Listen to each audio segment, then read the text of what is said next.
The last 3 companies I founded and sold grew so fast it felt illegal. Use Allen got to $1.2 million per month at the end of the first year. Prestige Labs got to $1.5 million per month by the end of the first year. And Gym Launch got to over $2 million per month by the end of the first year. I'm going to show you the strongest growth levers I used to get these results so that you can too. Let's start with the first one, which is nobody knows you exist. And if you're under $1 million in revenue, I can virtually guarantee that basically everyone on earth doesn't know you exist. And so the first 4 hours of every day should be dedicated to solving that problem and going from obscurity to being aware. And so we do that by doing the core 4 more, which is you have to do more outreach, cold or warm, you have to make more content, or you got to run ads. But the thing is you don't need to do all of them. You pick one, you go all in, and that's what you spend your first 4 hours every single day on. Now, the reason that I talk about advertising more so much is that advertising is a boom. And if you're like, what's a boom? It's actually a term that I started using internally for our business, which is a business order of magnitude change. All right. And so fundamentally, if you think about a business, there are many things that you can optimize. So you can increase your close rate by 10%. You can increase your conversion rate on your opt-in page by 10%. You can increase your email follow-up. All of those things are optimizations. And so the problem is with optimizations, you can only go to 100%. They're capped. But with advertising, you can, in a very real way, 100x the amount of people who find out about your business. And one of the keys that small business owners get stuck in is they get in this little optimization mousetrap where they're like, I need to move this. Oh, I was at 10.1 to 1 and now I need to be at 10.2 to 1. It's like, dude, just get 100 times the leads and your business will grow. So here's what most people think when they think about their given marketplace. So let's say you're a local dry cleaner. All right, you see that you're advertising on Facebook. And so you see you have the whole pie, and so you're happy. So that's just you. Then you have you plus one other person. Then all of a sudden you've got half of the pie. Then it's you plus 3 other people in the marketplace. And now you feel sad. But the reality is the marketplace is significantly bigger than you ever give it credit for. There are so many humans on earth. This is what it looks like in reality. You're actually only advertising on one of 4 different methods, and the way that you're doing it is only on one slice of the medium. And then within that, you have your tiny little quarter that you're taking up. And so the marketplace has so many different ways they can communicate using each of the methods of communication. So for example, if I'm talking about content, I'm like, oh, there's somebody else in my marketplace who's marketing on Instagram. Okay, cool. So there's that, but isn't there also other platforms you can do it on? And don't you think that maybe there's enough people in your marketplace to satisfy your business? Probably. The amount of times that I would have a gym owner, for example, who'd come to me and say, hey, there's this other guy in the marketplace who's now running Facebook ads. I'm like, you only need 200 people in your gym to be incredibly profitable. And right now, the last time I checked, you've got 1 million people in your city. And so you just have to get 200 of them. And so if there's 10 others or 100 other gyms that are advertising your area, even on the same platform, you still just need to get 0.00002% of that audience to just come to you. And so you think that as these people enter, you're losing market share, but the reality is you're this tiny little speck, and most people don't even know you exist. So the next growth principle is, instead of trying to beat your competition, shrink your competition. Eminem has responded to hate in 2 ways publicly that I absolutely love. So the first is that when Will Ferrell confronted him about some things that Afrojack had said to him, he said, hey, Afrojack's been talking trash. Do you have anything to say about it? And Eminem just said, who? And then Will Ferrell repeated the statement. And then he just looked at him and he was like, who? And he was like, okay, yep, that's what I thought. And so the first is, I'm so big, I can't hear him. The secondary is that you kill them with kindness, right? So you either grow so big that no one can see them or hear them, or you meet them where they're at on a different game, which is you play on kindness and grace. And so in 8 Mile, Eminem tries to claim all of the flaws that he has so that no one else can say anything. And so I get hit on a lot, not like that, for talking about working a lot. People are like, that's not healthy. And of course, I try to put disclaimers in every video. I'm like, do whatever you want, right? I get hit on for like, oh, I think he's trying to make money. Duh. I try to say it all the time. But people assume that I am trying to hide this from my audience. Of course I'm trying to make money. I'm in business. That's the whole point I do this. And that way, if I always start with, I'm here to make money, when I do something nice, then people are like, oh, well, that was nice of him. Rather than me claiming that I have to be this super kind whatever person, and then when I try and make money, people are like, ah, shake their finger at me. Like, it's not good. And so I try and learn from Eminem and just take all of the negatives that I can think that somebody would possibly say and then just claim them as my own. Because yes, We are all flawed and none of us are perfect. And so for some reason, we are bothered when someone else points out our imperfections that we would readily state ourselves, we know we have deficiencies. What you want to do is overwhelm the marketplace so that you drown them out. You want to be so loud that no one else can hear them. You shrink them into irrelevance by comparison. And so there's two ways that you can become the tallest building, right? You can knock everyone else down, or you grow so that they become smaller in comparison to you. And so everyone sees their little building and thinks, oh no, I should knock all my competitors down, right? When in reality, all you need to do is build the biggest absolute building there. And the thing is that you're going to block out the sun, and your shadow will be so big that no one can even see these people. And let me tell you a story about this.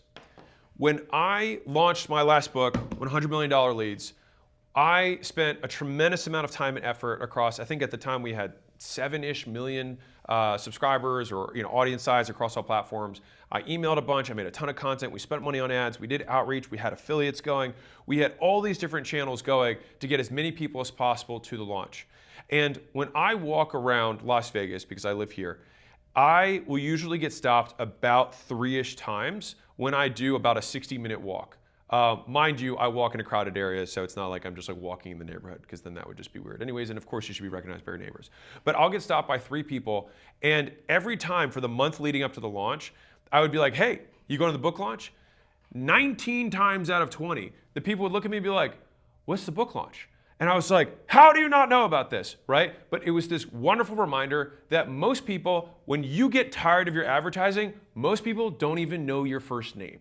If you have deluded yourself into thinking that you should only have to say something once and somehow everyone in the entire world has heard you say that thing, you are kidding yourself.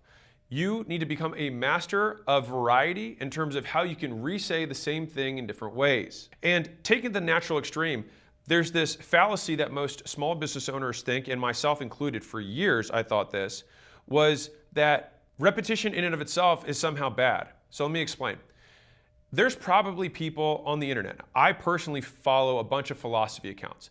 And so most of the philosophers are dead. And yet, I still love to see the quotes they have because they remind me of the things that I want to follow, the way that I want to live.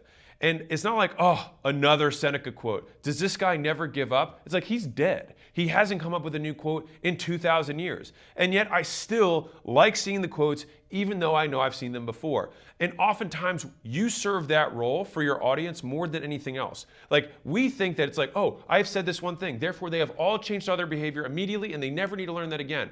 But the biggest lesson that I've learned is that people need to be more reminded than they need to be taught. And in the off chance that you've received hate or you have a competitor who's talking crap, and it happens, this counts double. So instead of trying to beat them or prove them wrong, you only have 2 options. Option 1 is you grow so big that no one can even hear them.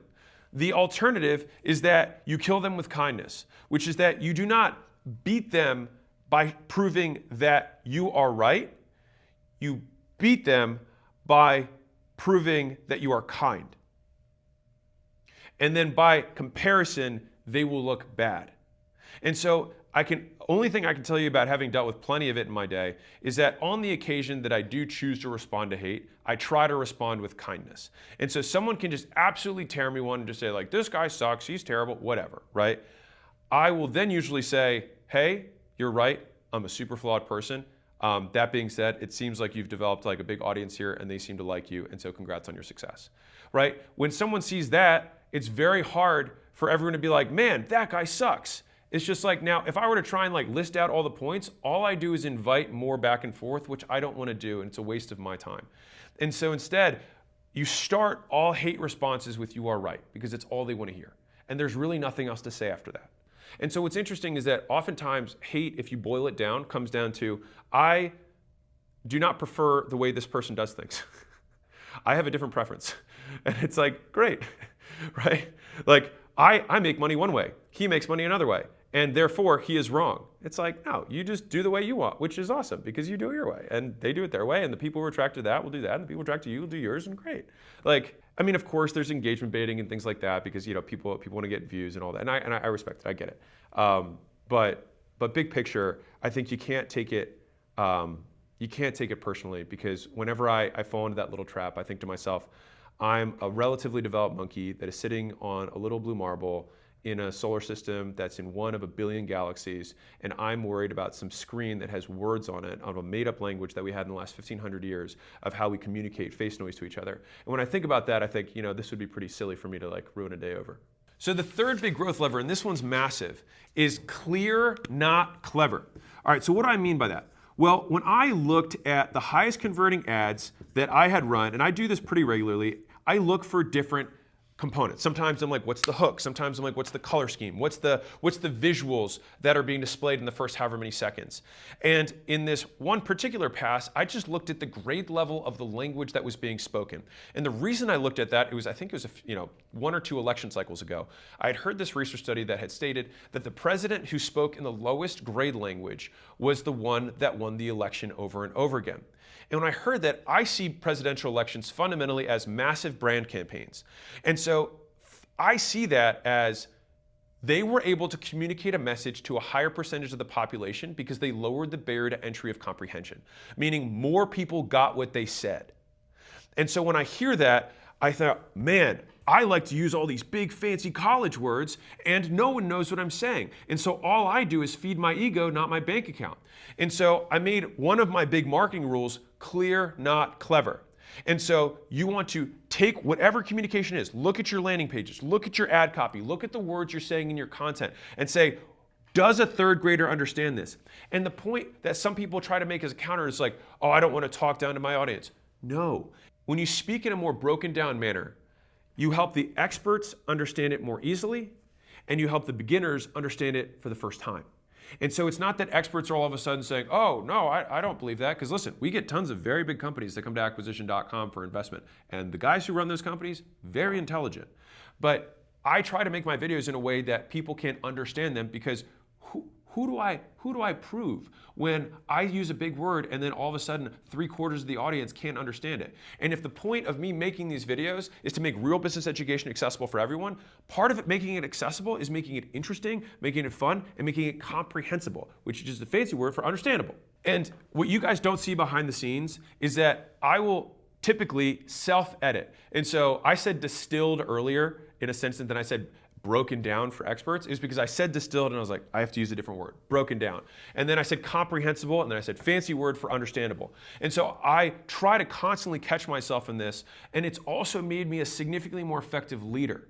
So if I'm trying to communicate with my team, I'm not trying to say big words. I don't want to impress them. I want to change what they do. And so I've taken this to such an extreme that with my books, I just use little stick figures, right? I have these little drawings. It's like, oh, look, here's a guy who's walking on a path. Look, little apple, orange, big $sign, little $sign, right? We try to make this as simple as possible so that people can understand what's actually going on. Because if you can explain it to a third grader, and this is Richard Feynman who said this, is famous physicist. He said, if you can explain it to a third grader, then you understand it. If you can't, you don't, and you need to understand it better so that you can break it down.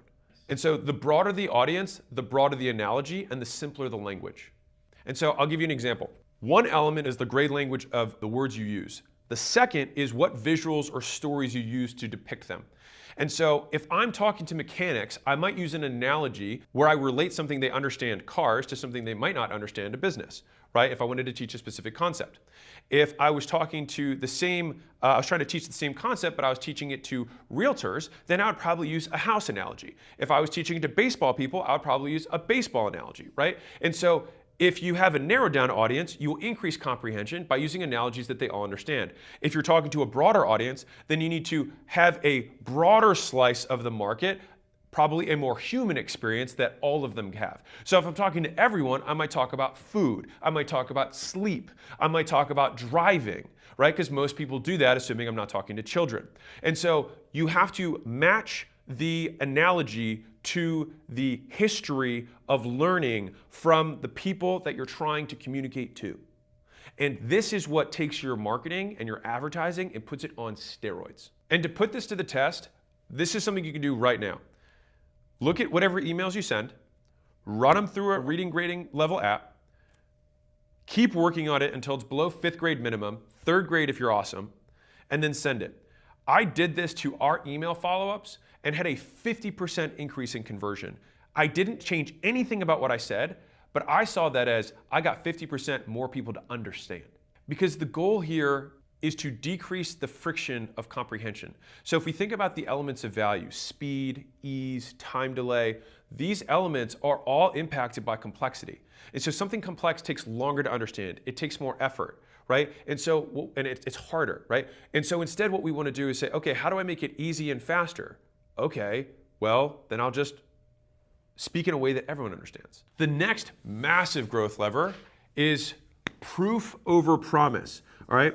And so what this means is that in my earlier days, I would spend so much time on my promise, right? And I wrote a whole book on promises, which is basically offers, right? And I would obsess about the offer.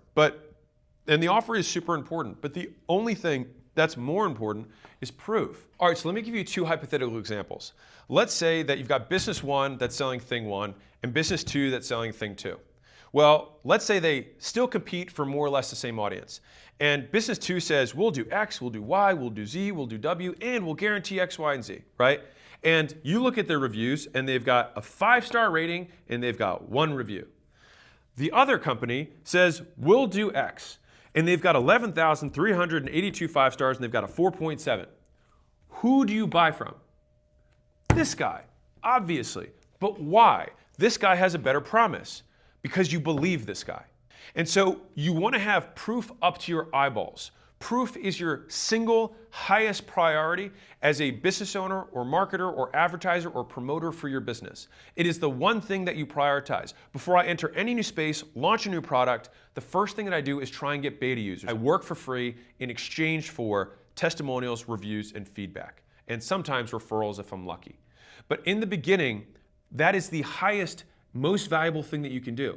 So people will say things like never work for free. And you only hear that from people who don't make that much money. If you make a lot of money, you will know that you spend so much time in the free phase because getting the product right is so important, is such high leverage. And so the proof process both makes you convicted because you get the opportunity of many feedback loops to make your product better, so that you then can collect the positive feedback that you can then advertise to get more people like those customers. And the most compelling way to advertise anything is show, don't sell. And if I just stand here and said nothing, and I just stated the facts and told the truth, and I said, I have 11,382 reviews, and our average review is 4.7, and I make pasta really good. And then, or I have 1 review from my mama, and I make superfragicalistic pasta guaranteed. Which one do you like better? Obviously, this one.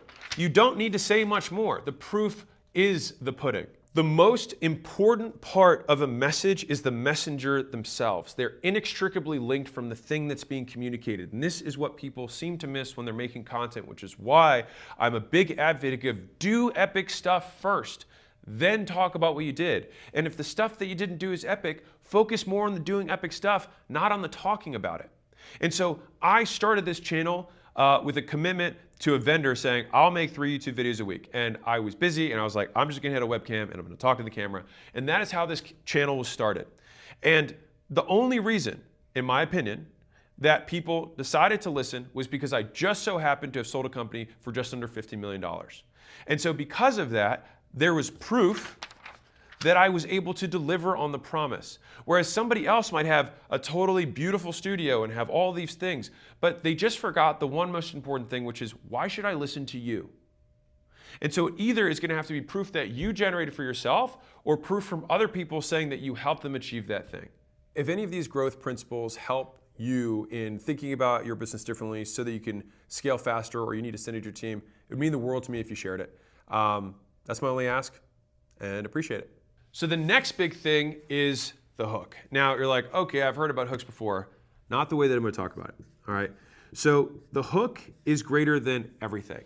Now you're like, wait a second, I thought proof was greater than everything. Well, the proof is going to be contained in the thing, but no one's going to see the proof unless you have a good hook, all right? And so the one thing that I think has consistently been reinforced, and it's just like a greater and greater percentage of my time is allocated towards this one part of my advertising that grows my company the most, is I search for the best hooks.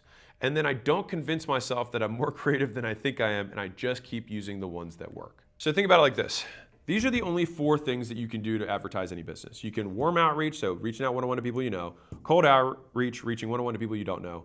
You can run paid ads, which is going one-to-many to people you don't know. Or you can post content, which is one-to-many to people you do know. And in each of these 4 situations, you can double, triple, 5x the amount of people who open and respond, who click and watch your ad, who watch your content all the way to the end. And if you do something like that and you do increase the click-through rate by go from 1% to 5% or 2% to 10%, which absolutely can happen, when you do that, you in a very real way can 2x, 3x, 4x, 5x your business with just that one thing. Remember I talked about earlier that advertising is a boom, it's an order of magnitude change? Well, what other one thing can you just tweak that then opens up the flow to the entire business based on how good the first 5 seconds are, or the first 1 second? And so in thinking about hooks, I think about both the visual hook, as in what's happening, what that people can see, and then there's the auditory or verbal hook, which is what are the actual words that are being communicated. And we have, right now, we reviewed our top YouTube videos of all time, and I made a video about 6 months ago saying what we found, which is our hook formula is proof, promise, plan. And so if you have the opportunity to make content, make ads, run cold outbound, if you can include these, I can almost guarantee that you will do better than if you include none of them. And this is a force multiplier on any kind of advertising you do. And so when I think about like all the different things, all the effort that goes into advertising a business, if I can just do one thing, and the crazy part about hooks is they're the shortest part. They're the shortest part of the whole darn thing.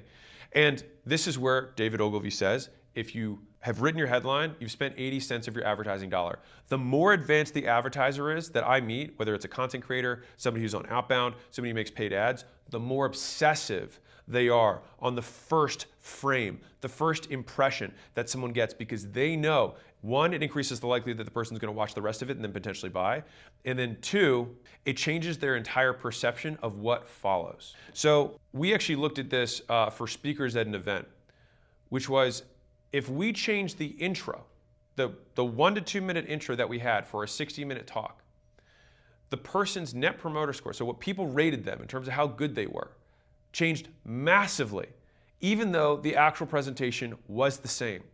So simply how we framed the presenter, the person hadn't even gotten up on stage yet, changed how everything they did afterwards was perceived. And so if there's 2 minutes that can influence the score that you get, the customer satisfaction, the amount of prospects, the one thing to focus on is nail the hook. Let me show you the force multiplication of this. We just started reviewing short form content on the content team and just doing a more regular activity of saying like, what are the things that make content do well? And there was a video that we were like, we think this thing is good. And so all we did is we took the same video that got like 40,000 views, and then we just chopped out the first 3 seconds that was kind of like getting into the video before the actual real hook was delivered. And by snipping those 3 seconds and then just starting where the hook really was, it went from a 40,000 view video to a 780,000 view video. So you're talking about a 19x improvement. So I'm talking about 1%, 2%, I'm talking 19x. That is why obsessing over the hook is so important. So the next big growth lever that gave us the super fast growth was more. So I talk about more, better, and new as the 3 primary strategies of growth. You either do more of what's already working, you do what you're doing to make it work better, or you do something entirely new. Now, most entrepreneurs love doing new stuff, and that's why it's called shiny object syndrome, and it's a cancer, and you should get that looked at. But the very boring answer is the mundane more. You have to master more. And it's going, instead of 0 to 1, which is what most people love doing, oh my God, I finally got it to work, but actually doing 1 to N, which is, how do I do this thing as many times as humanly possible without wanting to kill myself? And so here's the actual math explanation of this. More is typically the highest risk-adjusted return strategy, all right? And so what that means is, if you can do something and you already know it works, the likelihood that the next thing you do works is much smaller. And so this is why once you have a control, meaning you have a specific landing page or ad or copy or email that you know converts, whenever you deviate from a high converting advertisement, the likelihood that the variant is going to beat it is typically low. And so you have to try a bunch of variations because all you're doing is messing something up that actually already works. If you had one sales guy and he's closing at 30%, well, you could try and obsess to get him to 35 or 40%, and that would be material. You get a 25% lift overall, 30 to 40% to 25% improvement. But you know what would be even cooler? Just hire 3 more guys, and then you have a 4x or a 300% improvement. And so it's like, I could get a 25% improvement or I could get a 300% improvement.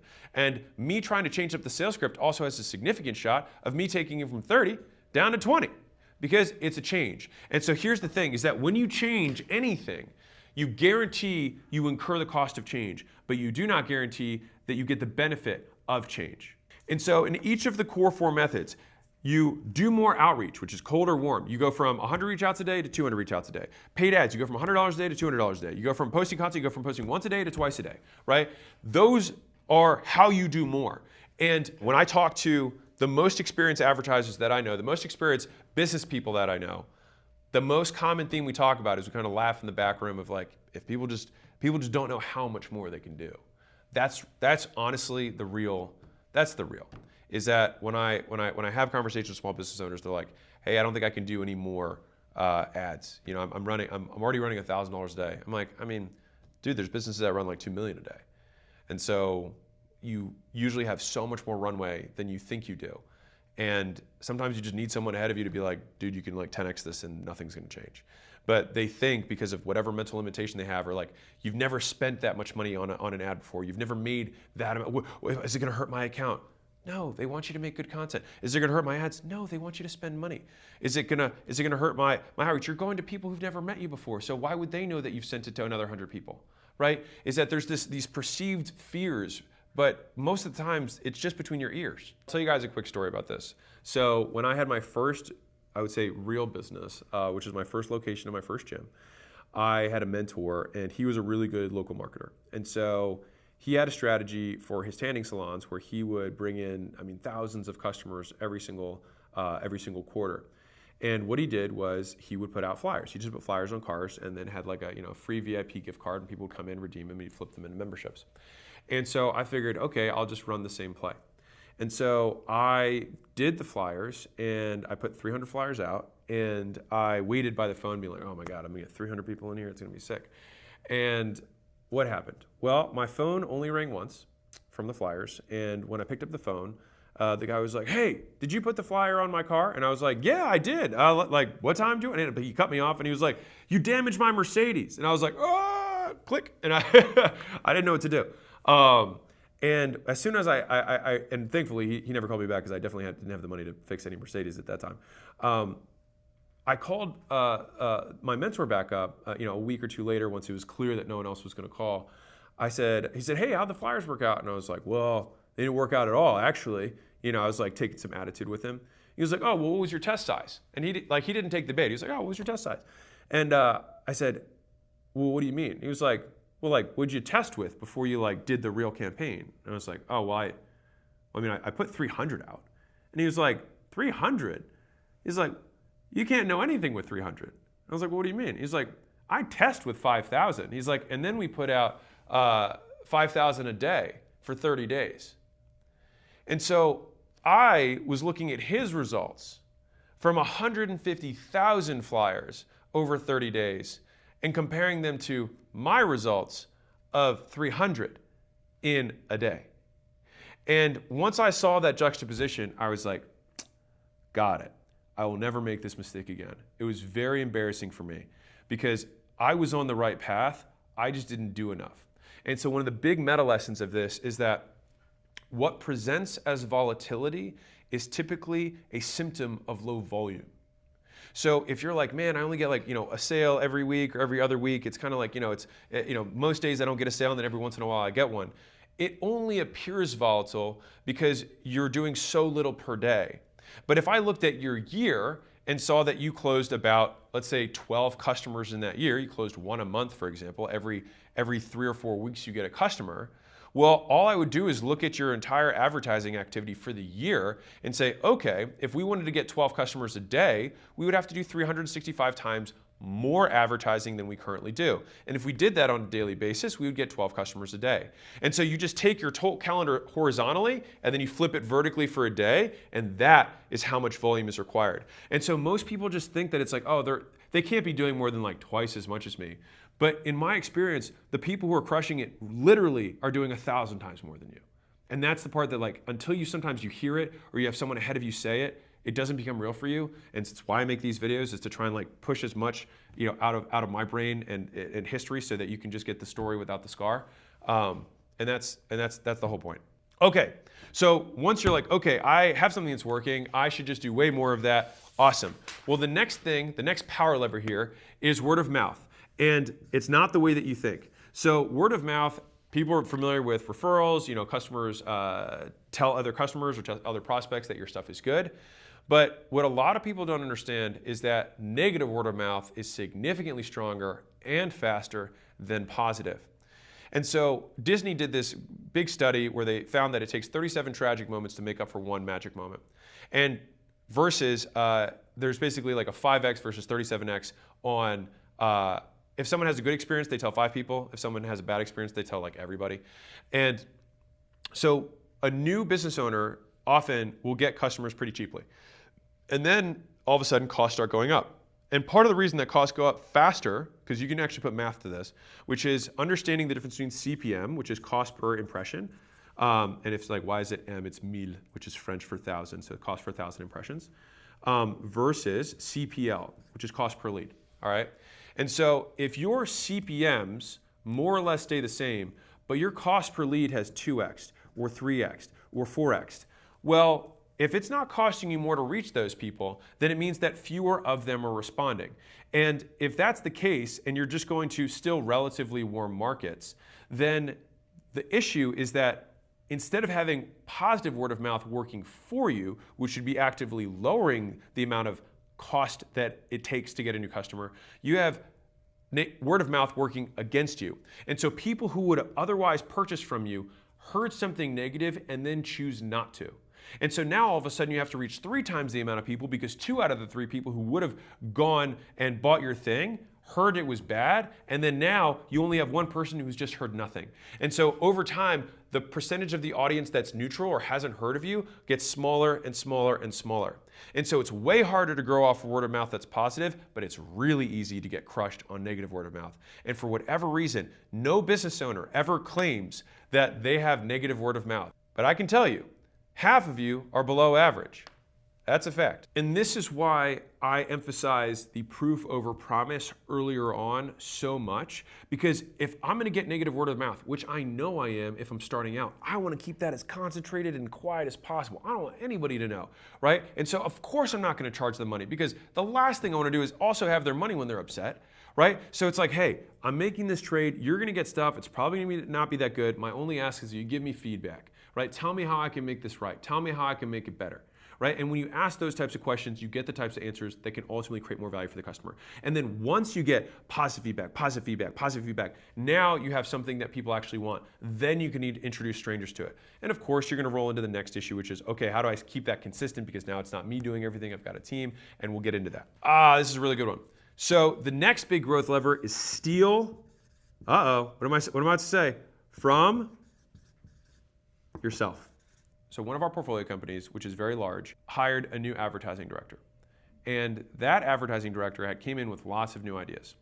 And so the founder, because he wanted to teach an important lesson to the advertising director, said, sure, let's do all of your ideas. And so he sat there, he said the scripts, he recorded all these ads, he took multiple days to do it. And what ended up happening is that they ran all the ads and they didn't work. And so he said, hey, crazy idea. What if we use the same hook that's been working for 3 years? And they used the same hook, and the ads worked. And so think about it like this. Nike, on its second year after Just Do It, wasn't like, hey, Just Do It's kind of old. Let's switch it up. It's like when you find a message that converts, you keep hammering the message. When you find the ad hooks and you find the processes that work well for you, most times you'd be better served just continuing to reuse it, because you will get bored of it far before your customers ever do. So believe it or not, there's actually math to support this. So Sergey Bryn and Larry Page, I can't remember which one of them, is like a brilliant mathematician and actually was able to prove this ratio out. And so when you're stealing from yourself, you want 70% of all of your effort to going to basically carbon copying the thing that works. And this works across all functions. This works for a sales script, this works for product, this works for reinvestment activities, like this rule works. The second is adjacent. So something that's just like 1 degree removed, right? So it's close to the core of what you normally do. Okay, so instead of saying starting a school community is the fastest way to start an online business, right? I could say that would be a hook and it's a hook that worked. I could say one of the fastest ways to start an online business is to start a school community, right? That would be a variation of something that we knew that those words worked, but it would be adjacent to it, not the exact carbon copy, but similar. Now 10 is, that means that 1 out of 10 of the things that you're putting your effort towards, all right, would be something that's brand spanking new, completely, out of left field. And when you look at your effort in your business, I can almost guarantee you that you have this flipped. And I only say this because I speak from experience. Is that this is what I would do. I would spend 70% of my time on new crazy things, new ideas, all the stuff that excited me. And then 20% I'd be like, oh yeah, I'll do something kind of different from what I was doing before. And then 10% I'll be like, fine, I'll maybe. And this is a maybe. Most times like, oh, I already used that hook once. I don't want to use it again. I don't want to use the same hook that worked before in another ad. It's silly. Also, a different version of this from an advertising perspective of the 20% is you use the exact same hook, but you have a different background.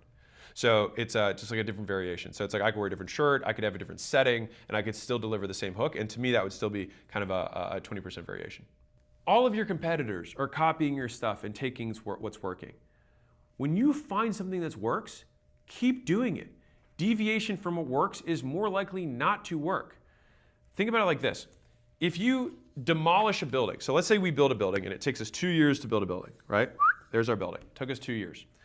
Demolishing it might take 5 minutes. Just put a bomb, boom. Because the place of the bricks and the steel in that building, every other potentiality that those bricks could go to create not a building. But there's only one placement of that brick and steel that creates a building. And so you have unlimited options for destruction and only one for solution. And so when you do find something that works, the likelihood that when you change it and you move the brick and you move the scaffolding, that you destroy the building is very high. Something can literally go anywhere except for the right place. And so you can have more options and all of them be wrong. So once you're done stealing from yourself, then let's talk about emotional versus logical buyers. This is a huge, monstrous increase in business for me. So have you ever heard from the marketing world, there's logical and there's emotional buyers? I had heard it growing up and I kind of repeated it over and over again because I hadn't really thought about it. I don't actually think that's true. And so let me explain. I actually think that there's a continuum of buyers that people sit on. And you've got people who require more information, so they're high info buyers. And then you've got people who require less information. And there's 2 elements to this. One is their information requirement, and secondarily, how much info they have received. And so you could have a high information buyer that's further closer to this dollar sign here that only needs a little bit more information in order to buy.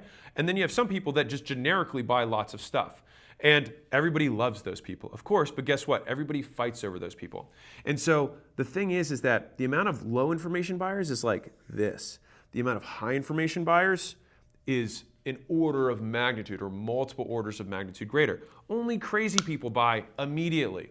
It's very normal for people to want to have more information before making a decision.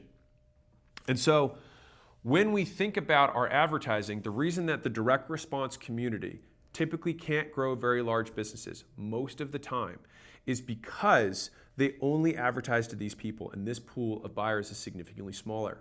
But the reason building a brand, for example, and investing in an audience is because you're trying to move them down this line.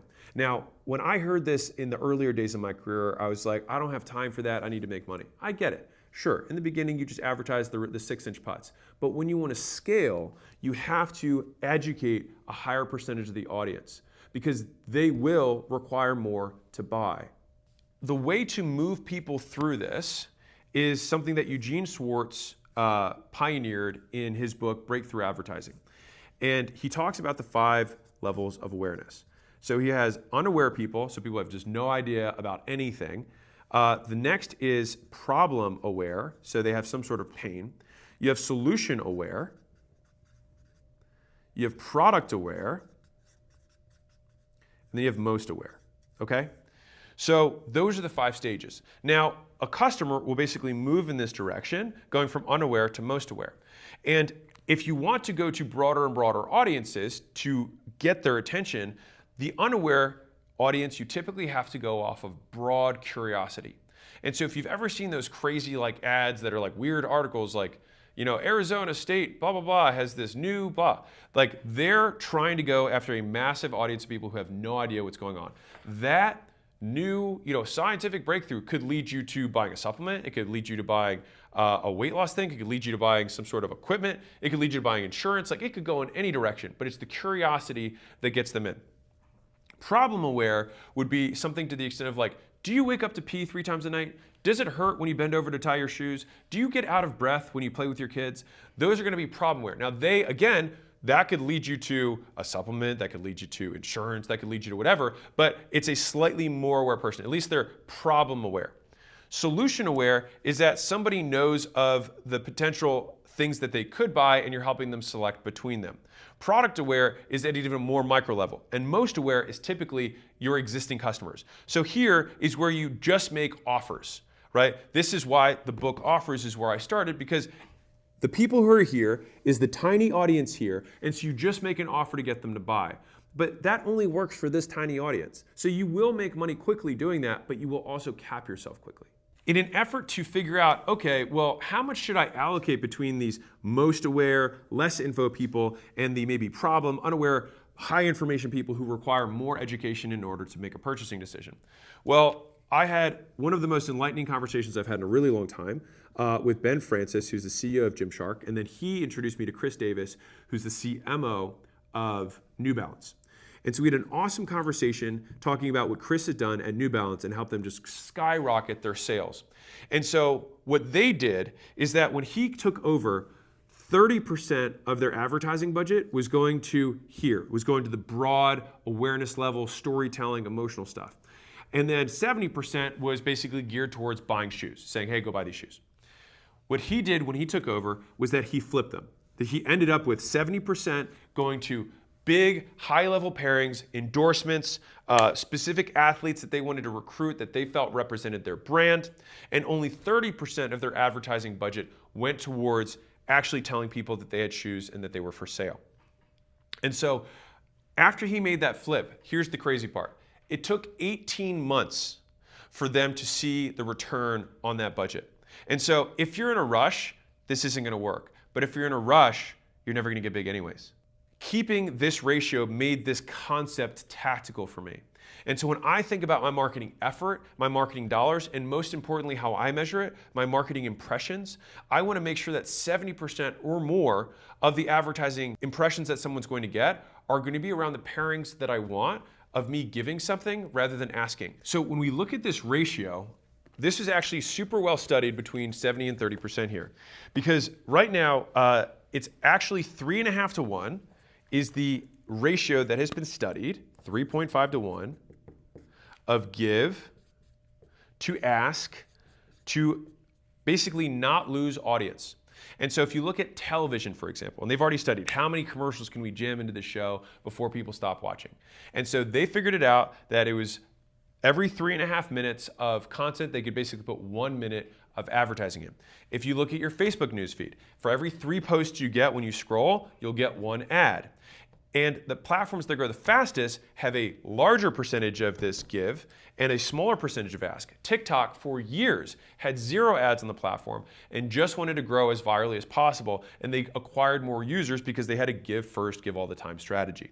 And so the fact that they settled on this ratio, and it has been corroborated, fancy word for it, it's worked in multiple other places, made me think, wow, there's something to this. And so this makes this concept of how do I balance high information buyers, people that need more brand, people that need more education prior to purchase, with me making money, is that you basically start with that ratio, add patience and time, and then it becomes a snowball that compounds unto itself. And then you will get to a point in the future where you're doing so much more than you could ever possibly do if you only focused on the direct response, on the less information, but you're actually still digging the well for what you're going to do next year. And so basically you can see when a founder stops running a business and then the corporate execs come in, because what they do is they flip the ratio. They basically pull forward demand from the future. You had the founder dug the well, and then they just suck all the water out of the well, but then they didn't dig the next well. And so you always want to be ahead of demand. I'll give you even more tactics. If you guys want more tactics, fine, I'll give you more tactics. So B2B businesses and B2C businesses do this differently. And this was something that took me a really long time to figure out. And so B2C businesses, so like business to consumer businesses, will typically do these types of pairings in terms of high information buyers by telling emotional stories, making associations, getting endorsements from athletes and influencers or organizations that represent the values that they think resonate positively with their ideal audience. And once they do that, they then can place the product next to those associations so that they can then pair them, and then the person wants to buy the product as a consequence. That is what it looks like in a B2C business. But it took me a really long time to think through, well, what does this look like for a B2B business?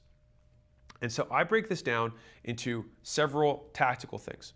So number one is aspirational outcomes that you have achieved or the business has helped facilitate. Secondarily, people like this person, like your avatar, that you have helped facilitate. So just to be clear, it's stuff that you did, stuff that you help other people do. The third is stuff that you help them do, the prospect themselves, which you can only facilitate, at least in my opinion, in two major ways. One is that you give them free content and education, which is why I make this stuff. And the second is that you give them free products and services, which is why the books are free. They're on my site. You can read them, you consume them. There's a scaling roadmap there, personalized. All that stuff is free because fundamentally it's 2 degrees of separation if some person does it. Alex had a big exit, now he's a big portfolio. Cool, that's 2 degrees of separation. There's other companies in the portfolio or other businesses who look just like mine that he helped scale, 1 degree separation. I used his stuff and made more money, 0 degrees of separation. And this is always going to be stronger than anything else, but it'll take longer. And so in understanding the difference between B2C and B2B in terms of what do I do top of funnel here, how do I allocate my resources, it means that I'm spending time putting together the course in my spare time so that you guys can go consume it on how to make offers, how to get leads, how to scale a company from 0 to 100 million. Like, that's time, that's effort, that's my team who's behind the camera right now, that's budget that goes towards that, because I'm not looking for demand today. I'm looking for those of you who are going to scale your companies and in 5 years hit me up. Let's say acquisition.com went public tomorrow and I got ousted for being rude, which I probably would. And then they put in a new CEO. And that new CEO says, I need to hit quarterly earnings. So what would he probably do? He'd probably switch to lots of direct response, and he'd probably cut down all the budget on the gives and the books and all this stuff. Be like, well, there's no ROI in a book. Like, books don't make any money. It's like, yeah, not today, but they bring people into our world. And when they do have the next billion-dollar company, they will hit us up first. And that's the goal. But that guy will just say, well, you know what, screw all that. I'm going to recapture all this marketing spend and effort. We're going to focus it all on these direct response ads, tell people to buy, buy, buy. And you know what? For a quarter, it'll work. Maybe 2 quarters, it'll work. But all of a sudden, it'll start slowly going down, slowly going down, slowly going down. Then what happens? They call the founder back up and they're like, hey, help us fix this. And then the founder's going to say, I can't do it in a quarter. Like, it's going to take me a year, year and a half to basically right-size the ship because you sucked all the wells dry and I'm going to have to start digging again. So the next one is some of my marketing laws. So I'm going to give you a few of them, and I'll start with the first one that if you've heard my channel, then you should know this one. It should be ingrained in your brain, which is state the facts and tell the truth. And the reason this is so important to me is that it forces me as a advertiser, business person, to change reality. And so rather than try and exaggerate, it makes more sense to put all of the effort into doing epic stuff and then telling a truthful story, rather than telling an epic story about something that was underwhelming. And I think the vast majority of marketers and marketing do the second thing. They have something normal and then they try and tell an exaggerated story of it, rather than having something absolutely insane and just stating the facts and telling the truth. And I can tell you that the second, this one, stating the facts and telling the truth, is the best long-term strategy. And so how do I actionalize this? All right. So number one is that we make the truth more compelling. All right, we actually change reality. The second is that we show only what we can show. And so I remember I was talking to a martial arts guy and he's like, there's all these other martial arts studios, in my area, how do I stand out? And I said, well, what's your specialty or whatever? And he said, I'm a double secret black belt of something. And I said, okay, well, how many double secret black belts? He's like, well, there's only 6 in the nation. And I was like, okay, well, do any of them live in your area? And he said, no. And I was like, well, why don't you say that? right? Why don't you say that? So every business, if you get narrow enough, has something that's unique about it. You might have the best parking. You might have the fastest, introduction to getting somebody to sit down. You might have the most gyms, whatever it is, the most customers at a certain price point, you just need to slice the data of the business to figure out what is unique about your business. And I remember this moment in Mad Men, which is an advertising show. It's like an old 50s show. Well, it's a new show about the 50s. Anyways. And Don Draper, who's the lead character, who's an advertising guy, is pitching a client who's a cigarette company. And they're like the third or fourth in the category. They're highly commoditized. They're competing on price, and they're losing. And so he asks them to explain how cigarettes are made. And they kind of roll their eyes. They're like, why is this important? He's like, okay, well, first we have the plants, and then we take, and he keeps going through it. He's like, and then we let it sit out in the sun. He's like, what do you mean? He's like, to dry out the leaves. He's like, so you toast them? He's like, yeah, we toast them. He's like, it's toasted. And so that was a unique part. He just sliced down and got really narrow about one particular part of the process and was able to pull that out and emphasize it so that people were like, oh, this is different than other things. And the really important part about this is that maybe some of the other cigarette companies also toast it, but they don't say that they toast it. And so the perception is still that it's different, even if it is the same. And so the best version of this is finding something that's truly unique. The second best version is to just say something that's unique about something that everyone else already does, but that your customers don't know. And so the corollary to that is say what only you can say. So you show what only you can show, and you say what only you can say. So the showing part is going to be like, okay, with the toasting thing, how do we display that visually? With the super secret black belt thing, how do we display that? Now, you could show the black belt, you could show you shaking your hands, getting the certification, you could show you winning some tournament, right? If you're toasting, you could show the bed of all the tobacco that's getting toasted, and the smells and the wafting through the air, whatever, right? And then you describe it in a way that only you can say. And so to do this, you get narrower to be more unique. And so the thing is that you don't need to be the best in the world. You need to be the best in a puddle. It's more important that you are the best than what you are the best of. I would rather be, from a marketing perspective, not absolutely, I'd rather have the 10th biggest company in the world, right, than the first biggest company in Indiana. But from an advertising perspective, it is more compelling to be the best. And I'll tell you a story that I haven't told. John Rockefeller, when he was early on in his oil empire, bid to buy the biggest oil refinery in Cincinnati. And he was the second biggest. And he ended up overpaying for the business.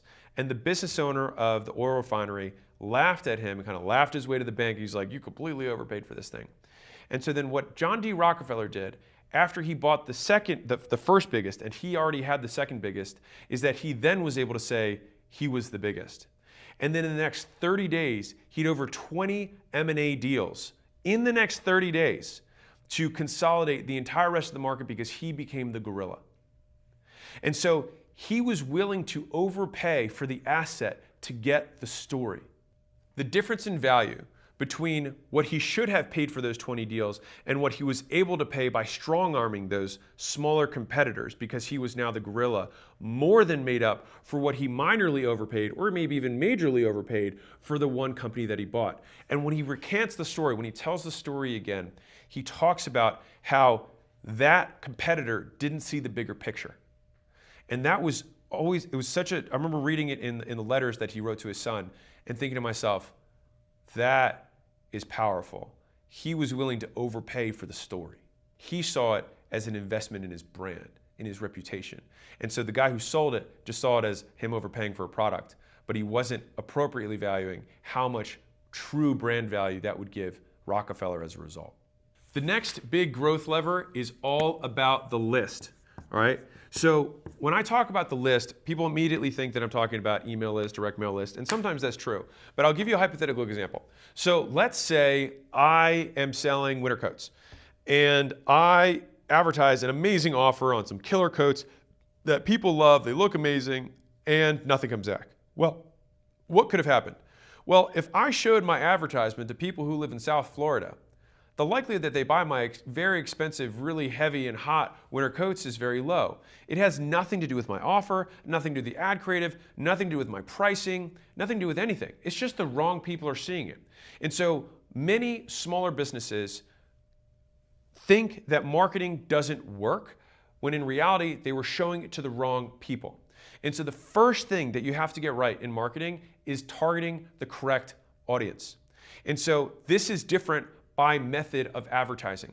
And so if we pull up our core 4 here, you want to reach out to people that you know are suffering from the problem that you solve or have a high likelihood of suffering from the problem that you solve. And the narrower the problem, the smaller the list. From a paid ads perspective, this is where the targeting by platform gets more important. And this is why some ad platforms tend to be more profitable than others, because what makes an advertising platform successful is how well targeted it is. In fact, Facebook was so good that they had to roll it back because of privacy laws, but it was so effective at targeting people that people complained because it was so good, it felt creepy. Posting content, this is where the algorithm itself, based on, this is what's crazy, what you look like and how you talk and what you say will impact what the AI serves your content to. The same works with paid ads. And so if I want to get more women to buy a product, guess who I'm not going to have in the ad? Me.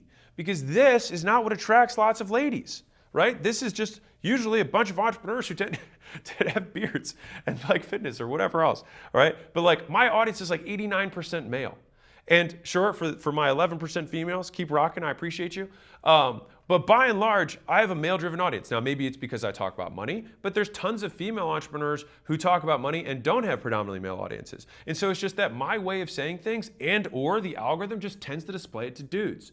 And so one of the easiest ways to make sure that you're displaying your ads to the right avatar is make sure that the person in the ad looks like the avatar. And I'll tell you a funny story. So when I was running the Gym Launch 1.0 version, which is where we used to fly out to gyms and do the turnarounds, I found out that when I put the thank you page, this is before automated schedulers even existed, so it's kind of wild. All right, I remember when I got my first automated scheduler to put it on the thank you page, I thought I had I'd cured cancer. I was like, this is the coolest thing, or people can automatically book. Like I don't have to call them and work the lead. And so anyways, the thank you page that I set up was just like, hey, text this number. And then the second version of the thank you page was, hey, my name's Alex, I'm gonna be the one calling you. So I put a picture of me and I said, I'm gonna be calling you from this number. So I tried to put some visual to it.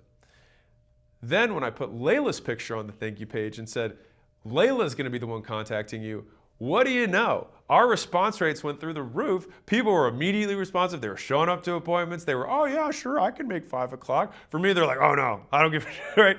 And so if you want to attract a certain avatar, try to make sure that what is in your content, how you talk, matches the way they talk. Because fundamentally, all marketing works as long as you get the targeting right. It's like, think about it this way. If you walked into a room, this is how I like to visualize marketing because people overcomplicate it. If I walked into a room and I got on stage and there was 1,000 people in the room, if those 1,000 people were my ideal customers, then even if I had just like a really mediocre offer and something that they like kind of wanted, I would get some response. Now, it might not be efficient, it might not get me the return I want, so I might lose money, but I would probably make something, right? I would get some clicks, I would get some leads, right? And so it would allow me to start the feedback loop so I could improve. But if nothing is coming through, it's typically because the wrong people are seeing it. And so one of the highest leverage ways of getting more from advertising is just making sure that the right people are seeing it. Which is a perfect transition into the next one, which is how do you know that you've mastered something? Which is that masters have more ways to win. Now, what does that actually mean? They understand the many different ways that you can measure progress. So if you were to talk to an HR professional, okay, and you ask them, what do you do? A lot of times they're gonna give you a couple vague answers. They're like, you know, I'll payroll and I'll make sure that people get in their benefits and whatever. But when you talk to someone who's a master at this, and I remember the first time I had somebody who completely improved my understanding of talent and acquisition and recruiting, in the interview, the candidate said, oh, well, what's your time to fill? And I was like, what do you mean? She's like, well, the average time to fill a role. I was like, I don't know. She's like, oh, well, what's your two-sided fit? I was like, I don't know what you mean. And so she was like, okay, what's your cost to acquire talent? I was like, I don't know. And so she had all of these different metrics that she was using to measure, which completely made sense to me. Like, I have cost to acquire a customer, I should have cost to acquire talent. I should have, what's my cash conversion cycle? How quickly do I get my first sale? How quickly do I fill a role? And then in terms of like customer satisfaction, it's basically employee satisfaction of how likely is it that the manager and the employee both say at day 90 that this is a 10 out of 10 fit. And so when I started looking at that, I was like, oh wow, there's a whole nother level of understanding this that I had no idea about. Because masters have a higher quality and quantity of metrics that they use to measure progress. And so if I am trying to fix this function, I have nothing to know how well I'm doing. And so a beginner will try to advertise or will try to sell, and they will have binary outcomes. They'll just say, I didn't sell or I did sell, or I got leads or I didn't get leads. But there are so many nuanced steps between that. And when you have the milestones, the progress markers, it allows you to fix things so you can keep moving the buck along until you get the outcome. And so I'll tell you a story about this. So when I was starting Outbound, way back in the day, it was a new channel for us and I'd never done it. And about 90 days or 4 months in, my executive team kind of did like an intervention. So they came together. It was like I was getting like a drug rehab, right? They were like, we think this is a problem. We think this is a shiny object. We think you're distracted and we should double down on what works. And I was like, how dare you use my words against me, right? And the thing is that strategically, I knew we needed to have a second acquisition channel for us to sell the business. And so I was like, no, it's because they could only see that we'd only done one sale in 4 months and 100% of my time was going towards this. But what they didn't see was all the progress that we were making. And so I had higher degrees of mastery in this. Now, to be fair, it was just because I had learned it along the way. But when it started, it was like, okay, well, we have to get a list. So where do we get the list? So we looked at, we bought a bunch of different lists. A lot of lists didn't work. One of them did. We're like, okay, this is a good provider. And then we start, like, oh, we got to enrich the data. So we start learning how to enrich the data. Then we started calling them, but then no one was picking up. And then we had to learn how call wrapping works. So we get local numbers. And then all of a sudden people start picking up, and then start hanging up on us. So then we had to fix the hook in the script. And then we fixed the hook in the script. People would make it a minute, but then they'd hang up on us. So then we fixed the hook, and then we fixed the offer, and then people would then go to the second call, but then they weren't showing up for the second call. And so it's like, we have to just keep moving the buck along the way. But if you looked at it, 2 months in, it's like, a heart surgery looks like murder to somebody from the outside who doesn't understand the milestones. And so as you master something, if you don't know why something's not working, look closer. Look for the smaller attributes that you can actually zoom in on and say, okay, well, we'll get a sale eventually if we just keep moving in this direction. And so look for directional correctness rather than binary. And so this is a perfect example of masters have more leading indicators to success than beginners do. Beginners typically look at purely the lagging indicator. They just say churn is up, sales are down, revenue's down, cash collection is down. Those are all lagging indicators. You can't, if I looked at you and said increase revenue, you can't do anything. If I said decrease churn, you can't do anything with that. You would then have to do something else, and then the result would be a decrease in churn. The result would be more revenue. The result would be more sales. And so we have to identify what all those steps are that are high correlates or increase the likelihood that ultimate outcome occurs. And if you like these growth principles, you're absolutely gonna love the 13 years of marketing lessons that I've learned. It's one of my top videos. Enjoy it.